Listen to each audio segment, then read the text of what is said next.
little 2-inch brush and a touch of the alizarin crimson.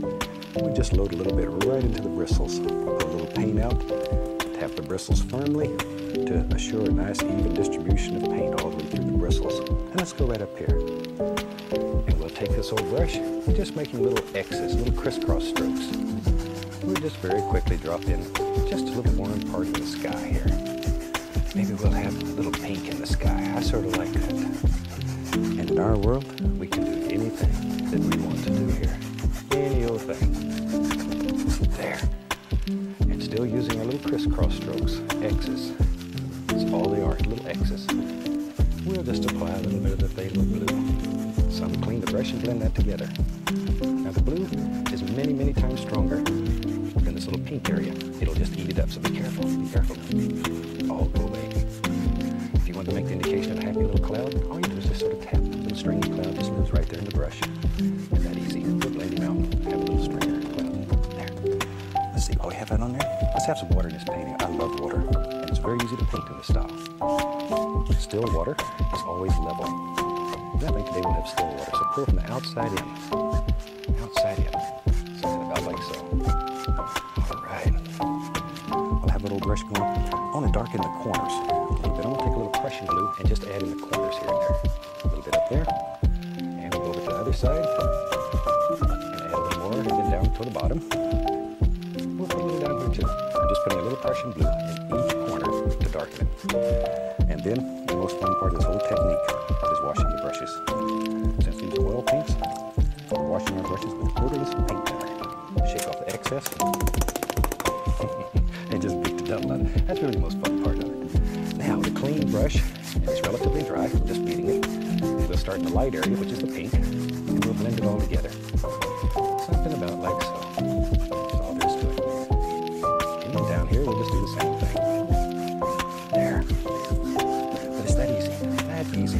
What's so fantastic about this is that anybody, it's fun. Just take the corner of the brush and just pull down. Something about like so. Straight down, straight down. I'll make it look like little distant trees live far back in the distance. A little more color, and we'll just have it, here we go, I don't know, right there. In your world, you create any illusion that you want. There, but I want to keep the bottom light so it looks like mist. You could even take another 2-inch brush, and I have several, and tap it. Really get in there and tap it, and then lift upward. It'll help create that illusion of mist right down at the bottom. And sometimes it's a lot of fun to put several layers. It helps create depth in your painting. And for that, we'll add a little more blue, but we make it a little darker. Add a little bit of Prussian blue to it, make it a little darker, but the same thing. And we'll come back, and let's put another little layer in here. Just touching and pulling downward. That's all we're doing. That's really all we're doing. Something about like that. There. And we don't know where that goes. It doesn't matter at this point. And back to our other 2-inch brush, and we'll tap this. I want to create mist again. Notice the separation. It's caused because of the difference in color, difference in value. And that misty area turns out to be your very best friend. Take care of it. Treasure it. There. Okay. Let's have some more fun. Let's see. Let's take some black, some Prussian blue, and a little phthalo blue. It doesn't matter. We'll just throw it on there. Crimson too. What the heck? Be brave. Be brave. Oh, put a little sap green in there too. It's getting close enough. We should begin seeing some color. A little bit of white. Don't want it totally dark yet. There. Perfect. Okay, let me wipe the old knife off. And let's get us fan brush. We'll use a fan brush. Load it full of color. Both sides. Both sides. Okay, let's go up in here. Now maybe in our world, there lives, it does now, some little trees back in here. Now these are a little closer. You're seeing. They ask you how you are, you just have to say that you're fine when you're not really fine, but you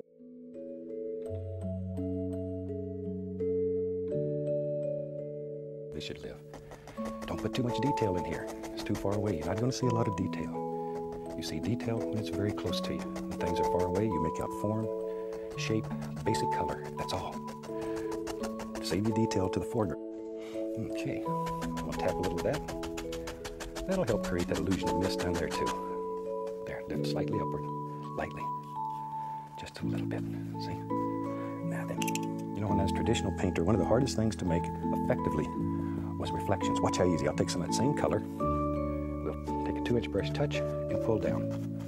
Just pull straight down. It's most important, it goes straight down. so. Straight down. Make those little noises. And very lightly go across. There. And instantly, we have some nice reflections. That's simple. Now here's something that's funny. Take a little, I just use a little white. If you want to create another plane in your painting, load some color into it. Both sides of the brush. Both sides. Let's go up in here. Let's have a little evergreen tree. Lila's right there. See? Just make a line, take the corner of the brush, make a touch. Make another one. And just sort of work from the center out. There it goes. It's easier to do them fast than it is slow, though. Here they come.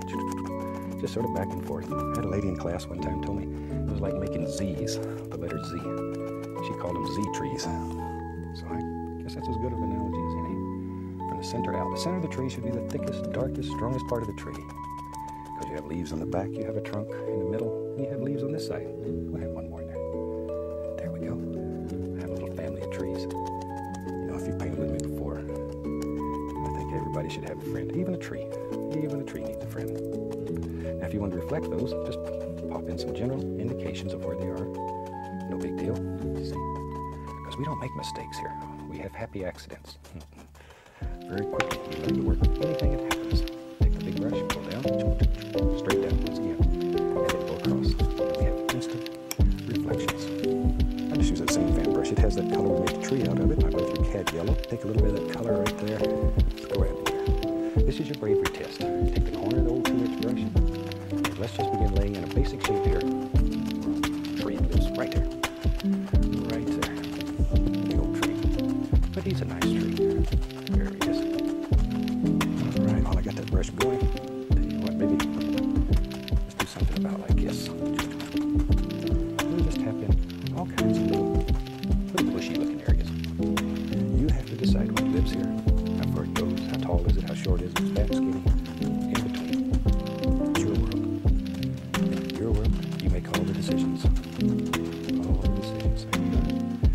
See, we're just putting some dark in here, so later on, our light color will show.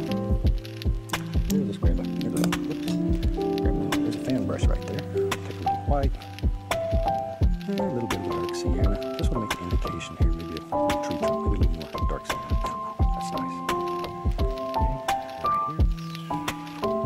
Just want some indications. I want to put some happy little leaves in there, so we're going to cover most of these. Most of them won't show. We'll go right into that little sap green, a little bit of the yellow. We'll just put it right on this 2-inch brush. Give it a little push. Good shot there. You see it well. There's something here. Now I want to put some leaves on here. Use just the corner of the brush. Just the corner of the brush. There we go. See? All there is to it. Just the corner. Think about shape and form. And we have one living in our world. Right there. There he comes. We should have done this with a 2-inch brush. It would have been a lot faster. There we go. Just drop it in. Wherever you think it should be. All right. Well, that's a big tree. I wouldn't kid him. This is a monster tree. Huge tree. And you could have done it with a 2-inch brush just as easy, much quicker. I like the fan brush. It gives you a little more detail. Here we go with my smaller tree because I think he needs a friend. There. Okay, just drop it in. All we're doing once again is putting in the background color. You could put this in with a paint roller. It doesn't matter, as long as the shape was right. We'll come back and separate all of this. Evergreens are normally darker than other trees, so don't kill all the dark area in your evergreen. It happens sometimes. It gets feeling good and you don't know when to stop. There. And the base of the tree should be darker than the top. Big shadow areas underneath. And those shadow areas are where all my little friends live. In previous shows we've had, like Peapod the Pocket Squirrel, my little squirrel that lives with me. We've had him on the show. But these are the kind of places that he likes. Let's take a little bit, then we can go up here and we can begin picking out individual bushes, one at a time, one at a time. Our individual little bush lives right there. You know he was there, didn't you? And he's got a little friend named Clyde, lives right over here. There he is. So you can give all these things names, personalities. Shoot, it's okay. We'll take the little oval brush, dip in some paint thinner, and there's another one, but do one at a time. I know. Sometimes it starts working, you get greedy. Do one at a time. One at a time. Put a little bright red on there. Maybe here's one right here. Oh yeah, it's got little, I don't know if you can see them, it's got little red flowers on the tip. sneaky. There. And we can go back over in here, and we can begin adding in just little things that come out here on the path. About like that. All right. All right. You got your brushes warmed up yet? And you ready? You can do this. You can do this. I know you can. I get letters every day. I'm hanging off of them. And you can do that just with a little flick of the knife. And shoot, with that, I think we about have a finished painting. It's that easy. Let's take a little bit of the paint thinner, a little bright red, and we'll sign this little rascal. I really hope you've enjoyed it. It's a very simple painting that you